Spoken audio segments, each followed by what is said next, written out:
the end of the product? Yes, I'd love to.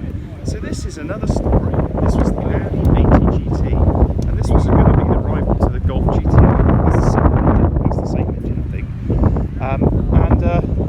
In '75, the GTI started to take over, didn't it? And this became a rare oddity. But the GTI became the sort of thing that's that Lamborghini I said earlier was going to make a row.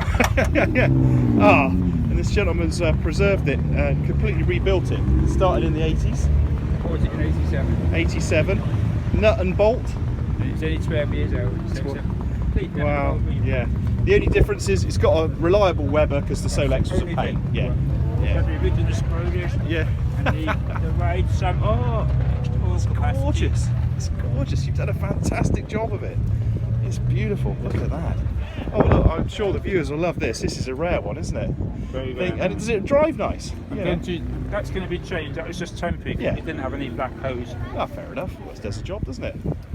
Yeah. Blinged it up a bit. Great.